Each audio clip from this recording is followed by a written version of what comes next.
Hello guys! Welcome dito sa aking channel, Kapalaran 888 Leo.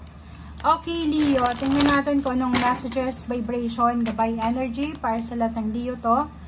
Alamin natin Leo kung ano yung last new moon message para sa'yo. So, yung new moon is new beginning siya. So, ibig sabihin, ito na yung last new moon sa taong 2024. So, ibig sabihin yan, tingnan natin kung ano yung last, etong yung magsisimula sa buhay mo ngayong last new moon ng 2024. Okay? Pasensya na sa sinasabi ko kung hindi mo masyadong mag-gets. Okay? Basta yun na yun. Okay, new moon in Gemini, Leo. Think it through. Okay. Okay, Leo. Loving man. Oh, bakit ganun?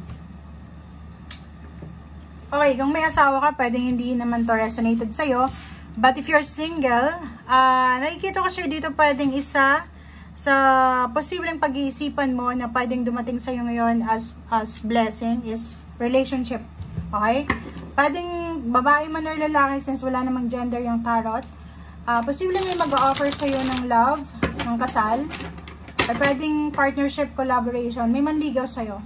Pwedeng may gustong kumuha sa'yo na bilang isang nanay, like alam mo yun, pag alam ba, may kakasal tapos walang nanay, pwedeng kunin ka or tatay, parang ganun. So nakikita natin na may tao na posibleng lalapit sa'yo para humingi ng pabor or humingi ng tulong. And pag-isipan mo daw ng mabuti, huwag kang magpadalos-dalos, okay? Pag-isipan natin bago tayo mag-agree, diba? Huwag ka masyadong magmadali, okay, sa decision na yan. Kung businessman yan, collaboration, investment, ganun din, pag-isipan mo. Tingnan mo, sabi ko sa'yo, Gemini yan Tapos ito Gemini din. So, pwedeng scam yan. So, yun. Bigyan mo to, Leo, ng maraming oras, ng atensyon. Kasi dalawa yung Gemini energy mo dito, na sinasabi na pwedeng yung ino-offer sa'yo, it's either love, relationship, money, career, or anything, ay posibleng scam, or posibleng patibong, parang ganon. Okay, so Ace of Rods, nakikita ko yung excitement, may excited ditong Leo, posibleng confident ka, excited ka, pwede sa kung ano man na success, blessings na dumating sa buhay mo, excited ka para i-celebrate ito. Nararamdaman ko sa'yo na sobrang happy, sobrang kontento sa kung ano man ang meron ka sa ngayon. At ang Ace of Rods, it's card siya na nararamdaman yan ng mga bagong gagraduate na, nakapasa sa board exam, yung malapit na yung pag-uwi ng OFW sa Pilipinas, malapit ka nang mag-flight papuntang ibang bansa, yung manganganak na, alam mo yun, yung excitement na pakiramdam, yung ikakasal na, yung malapit na yung occasion, parang ganon, yung malapit na yung pera, na, sa mga payouts, parang ganon yung pakiramdam. Okay, and Two of Rods, nakikita ko sir dito na medyo hindi mapakali ang Leong ito kasi meron siyang wini-weigh na mga circumstances sa buhay niya. Marami siyang gustong gawin, pero hindi siya makapag-desisyon kasi unang-una, hindi niya alam kung ano yung dapat. Wow, wait lang. Inom muna tayo. Okay, Leo. Nakikita ko sir dito na yun. May excited dito na Leo na excited siya para sa travel niya. Excited siya para sa okasyon. Excited siya para sa pagpunta niya ng ibang bansa.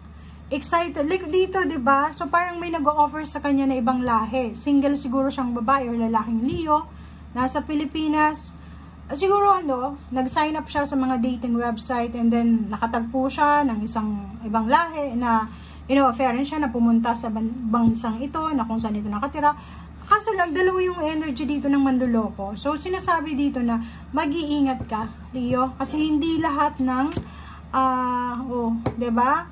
Pwedeng yung pera na iniipon mo is pwedeng maubos yan dahil lang dyan sa taong yan. So, kailangan mong maging matalino, maging wise ka. Okay, Page of Swords. Nakikita ko sa'yo dito, Leo, na in the future, kailangan mo ng lakas loob dito. Kailangan mo ng parang yun, lakas loob. Kasi pwedeng yung perang iniipon mo ay ma-scam ka. Kasi diba, minsan yung scammer, target nila yung mga mahihina yung loob. Pero yung Leo, malakas naman yung loob nila, confident. But minsan, diba, hindi lahat na parang sabihin, Leo ka, malakas. Minsan, mahina din yung loob nila.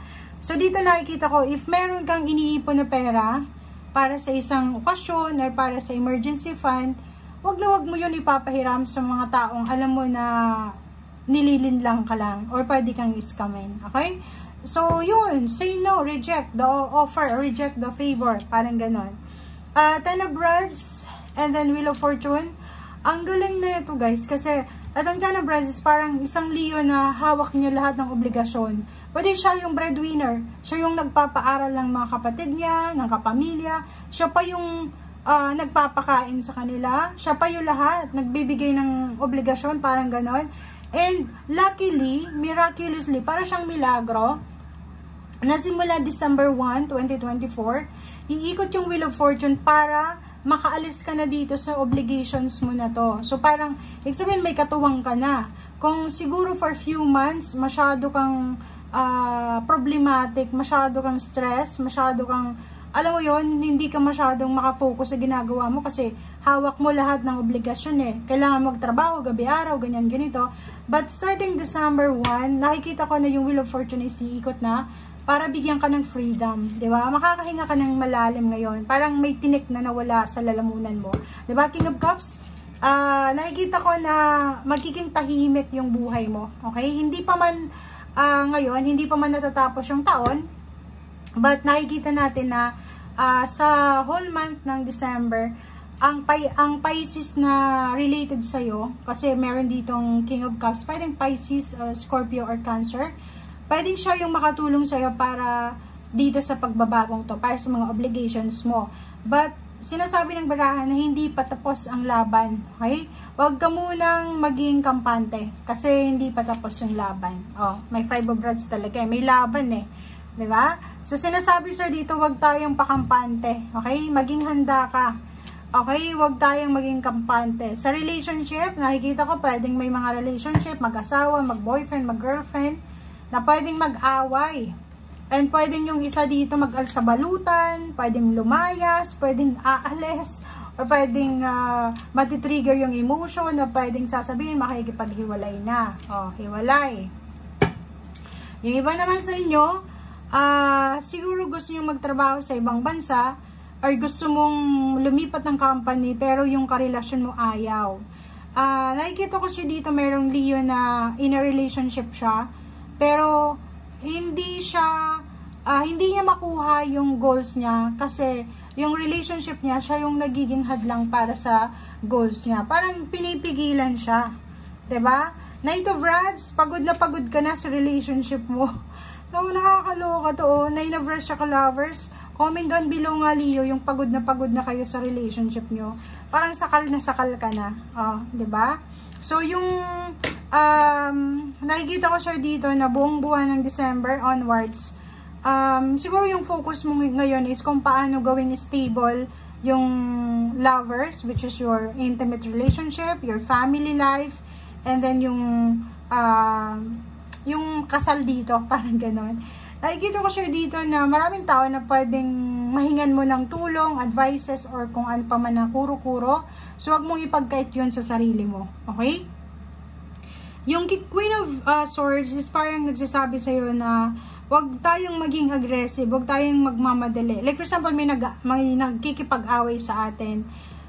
Nakakapagod makipag-away. So, sinasabi sir dito ng barahan na kailangan mong magkaroon ng konting pasensya. Okay? If hindi mo na kaya, kailangan mo na ng tulong, siguro may mga family members ka naman, may friends na pwede mong i-voice out yung nararamdaman mo, kasi pag hindi mo na ilabas yan, yung stress na yan, yung emotion na yan, pwedeng sumabog yan. Okay? So, dito sinasabi ng Hierophant na wag mong i-shoulder lahat ng problema mo, hinaing, galit, obligasyon sa buhay. Make sure na marunong ka rin mag-say no. Okay? Hindi ka isinilang dito sa mundo para pasanin lahat ng obligasyon ng pamilya mo. Okay? May sarili kang obligasyon sa sarili mo. Yun ang gawin mo muna sa ngayon. Okay? Thank you guys. Bye!